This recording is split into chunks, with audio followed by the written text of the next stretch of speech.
பலத்த காற்று காரணமாக கொடைக்கானலிலிருந்து மேல்மலை கிராமங்களுக்கு செல்லக்கூடிய பகுதியில் ராட்சத மரம் முறிந்து விழுந்ததால் போக்குவரத்து பாதிக்கப்பட்டுள்ளது.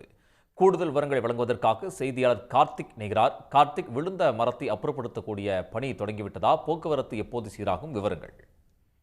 நிச்சயமாக. அதாவது வடகிழக்கு பருவமழை துவங்கிய முதல் நாளிலிருந்தே கொடைக்கானல் மலைப்பகுதி முழுவதும் தினமும் அவ்வப்போது கடுமையான பனிமூட்டம் மற்றும் தீவிரமான மழை நீடித்து வரக்கூடிய நிலையில் தற்போது இந்த புயல் சின்னமானது உருவாகி இருந்த காரணத்தினால் கொடைக்கானலில் நேற்று நாள் முழுவதுமாகவே தொடர்ந்து பரவலாக மழை பெய்தது. ஒரு சில இடங்களில் கனமழையாகவும் பதிவான நிலையில் இன்று அதிகாலையிலிருந்து குறிப்பாக கொடைக்கானல் மேல்மலை கிராமங்கள் என்று அழைக்கப்படக்கூடிய பூம்பாறை, மன்னவனூர், கலாவரை உள்ளிட்ட 30க்கும் மேற்பட்ட கிராமங்களுக்கு செல்லக்கூடிய பகுதிகளில் கடுமையான பலத்த காற்று வீசி வருகிறது. இதன் காரணமாக கொடைக்கானலிலிருந்து மேல்மலை கிராமங்களுக்கு செல்லக்கூடிய அந்த பிரதான சாலையில் பூம்பாறை அருகே இந்த ராட்சச மரம் ஒன்று முறிந்து விழுந்ததன் காரணமாக கொடைக்கானலிலிருந்து மேல்மலை செல்லக்கூடிய கிராம வாகனங்களும் மேல்மலை கிராமங்களிலிருந்து கொடைக்கானலுக்கு வரக்கூடிய அந்த வாகனங்களும் தற்போது பூம்பாறை அருகே தடைபெற்று நிறுத்திருக்கிறது.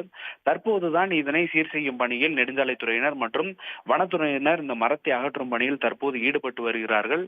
இன்னும் அரை மணி நேரத்திற்குள் இந்த போக்குவரத்தானது சீர் செய்யும் என்று கருதப்படுகிறது. மேலும் தொடர்ந்து கொடைக்கானல் மலைப்பகுதி முழுவதும் பலத்த காற்று வீசியதால் ஆபத்தான நிலையில் இருக்கக்கூடிய அந்த மரங்களை அகற்ற வேண்டும் என்ற ஒரு கோரிக்கையும் நீண்ட நாட்களாகவே இருந்து வருகிறது என்பது குறிப்பிடத்தக்கது. கார்த்திக், தகவல்களுக்கு நன்றி. உடனுக்குடன் செய்திகளை தெரிந்து கொள்ள சன் நியூஸ் பெல் ஐகானை கிளிக் பண்ணுங்க.